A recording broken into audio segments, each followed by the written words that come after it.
কিছু প্রিয় মানুষদের আবদারে আজকে বানিয়ে ফেললাম একটা খুব সহজেই বানানো যায় এরকম রেসিপি, ওয়ান পট চিকেন বিরিয়ানি। ইনাদের আবার আমার হাতের বিরিয়ানি খুব প্রিয়, অনেক দিন ধরেই আবদার করছে, কিন্তু সময়ের অভাবে করে উঠতে পারছি না। তাই একটা ছুটির দিন দেখেই বানিয়ে ফেললাম। যার জন্য প্রথমে একটু বেরেস্তা করে নিতে হবে। ভালোভাবে পেঁয়াজটাকে কুচিয়ে নিয়ে তেলে লাল লাল করে ভেজে নিতে হবে। যদিও এই পেঁয়াজটা আমি কাটিনি, তারাই কেটে দিয়েছে। এরপরে তেলের মধ্যে কিছু গোটা গরম মশলা, যেরকম 2টো স্টার ফল, এলাচ কিছুটা, কয়েকটা দারুচিনি স্টিক, কয়েকটা লবঙ্গ দিয়ে ধুয়ে রাখা মাংসগুলো দিয়ে তেলের মধ্যে ভালোভাবে নেড়ে নিলাম।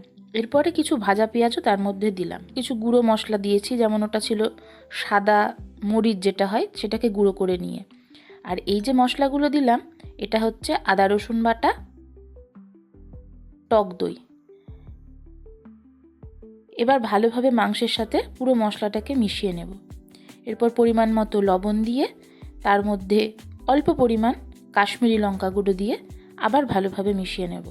এরপর পরপর যে মশলাগুলো আমাদের নর্মালি দিতে হয় মাংস রান্নাতে, যেমন হলুদ গুঁড়ো আর প্রথমে বেটে রাখা কাঁচা লঙ্কা বাটা, সেটাও দিয়ে দিলাম। এবার যেটা দিলাম এটা হলো বিরিয়ানি মশলা। না, এই মশলাটা আমি বাড়িতে বানানোর সময় পাইনি, তাই কেনা বিরিয়ানি মশলা দিয়েই করতে হয়েছে। বিরিয়ানির আলু তো সবারই প্রিয়, জানি না কার প্রিয় হবে, কিন্তু আমার তো ভীষণ প্রিয়। তাই বিরিয়ানির আলুটা দিয়ে ওই মশলার সাথে কষিয়ে নিলাম।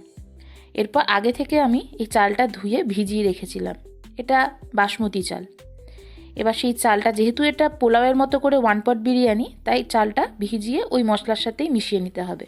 এরপর চালটা ভালোভাবে মিশিয়ে নিয়ে আমি দিয়ে দিয়েছি 2 কাপ মতো দুধ। দুধটা আমি আগে থেকে গরম করে রেখেছিলাম। আর পরিমাণ মতো জল। এই আন্দাজটা ঠিক পোলাওয়ের যেরকম আন্দাজ হয় সেভাবে দিলেই হবে। এরপর আমি দিয়ে দিয়েছি কেওড়ার জল আর গোলাপ জল আর অল্প পরিমাণ মিঠা আতর। এরপর ভালো করে পুরো মিশ্রণটাকে রেডি করে নিলাম ভাপে দেওয়ার জন্য। আর ওপর থেকে ছড়িয়ে দিলাম সেই ভাজা বেরেস্তাটুকু। অল্প একটুখানি রেখে দিলাম লাস্টে যদি গার্নিশিংয়ে দেওয়া যায় তার জন্য।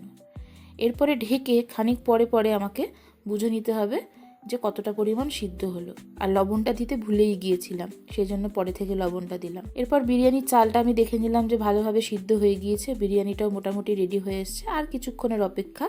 তখন আমি দিয়ে দিলাম ডিম সেদ্ধগুলো আর ওপর থেকে ছড়িয়ে দিলাম ধনেপাতা আর কাঁচা লঙ্কা। আবার খানিকক্ষণ ভাপে বসিয়ে রেখে দিলাম। এরপরে যখন বুঝে গেলাম পুরোপুরি রেডি, গন্ধটা বেশ ভালোই বেরিয়ে গিয়েছে আর পেটে ছুটোতে ভালোই ডন মারছে, আর তাদের তো আর তর্সই ছিল না, তাই রেডি করে ফেললাম বিরিয়ানির থালা।